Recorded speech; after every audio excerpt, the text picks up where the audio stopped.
اور کچھ بولا اور فوراً آسمان سے سبز رنگ کے پتھر گرنا شروع ہو گئے۔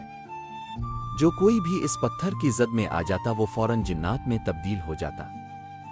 بادشاہ کے بیٹے نے اپنی عقلمندی سے خود کو بچایا اور اس جن کی طرف بڑھا۔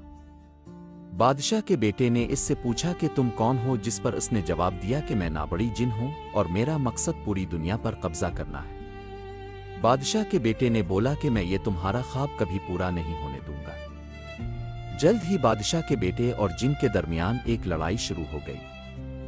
بادشاہ کے بیٹے نے بہادری کے ساتھ نابڑی جن کا مقابلہ کیا۔ اس نے نابڑی جن پر بے تحاشا تلوار کے وار کیے، لیکن اس پر ان حملوں کا کوئی فائدہ نہ ہوا۔ فوج کی کمی کی وجہ سے اور غیبی طاقت نہ ہونے کی وجہ سے جلد ہی اس کو شکست ہوئی اور اس نے سمجھداری سے وہاں سے ہٹنے کا منصوبہ بنایا۔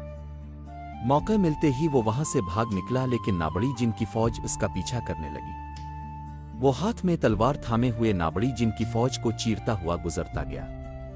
بادشاہ کا بیٹا قلعے میں پہنچا اور وہاں سے گھوڑے پر بیٹھ کر نکل گیا۔ نابڑی جن کی فوج اس کے پیچھے تھی۔ جلد ہی اس نے ان سب کو پیچھے چھوڑ دیا اور ایک محفوظ مقام کی طرف چلا گیا۔ بادشاہ کا بیٹا جب قلعے سے نکل گیا تو نابڑی جن بادشاہ کے جسم میں چلا گیا۔ اس کے بعد اس نے بادشاہ کے سپاہیوں کو بھی اپنے جادو سے شیطان میں تبدیل کر دیا اور پورے راج میں موجود ہر شخص کو شیطان میں تبدیل کرنے لگ گیا، جو کہ اس کے سبز پتھروں سے بچ کر محفوظ جگہ پر پہنچ گئے تھے۔ اس نے اپنے ایک سپاہی کو بادشاہ کے بیٹے کے پیچھے بھیجا اور موقع ملتے ہی اس کو ختم کرنے کا حکم دیا۔ وہ جن اسی وقت بادشاہ کے بیٹے کے پیچھے چلا گیا اور خود کو بادل میں تبدیل کر لیا تاکہ بادشاہ کے بیٹے کو شک نہ ہو اور موقع ملتے ہی اس کو جان سے مار دے۔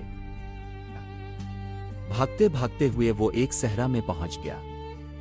نابڑی جن اور اس کی فوج سے مقابلہ کرنے کی وجہ سے وہ بہت زیادہ تھک چکا تھا اور بہت پیاسا تھا۔ وہ صحرا میں پانی کی تلاش میں ادھر ادھر بھاگا اور جلد ہی اسے ایک جھیل نظر آئی۔ اس نے وہاں پہنچ کر پانی پیا۔ اس کہانی کا مکمل لنک ڈسکرپشن میں موجود ہے۔ اگر آپ کو یہ کہانی دلچسپ لگی ہوئی ہو تو چینل کو سبسکرائب، ویڈیو کو لائک اور دوستوں تک شیئر ضرور کیجیے گا۔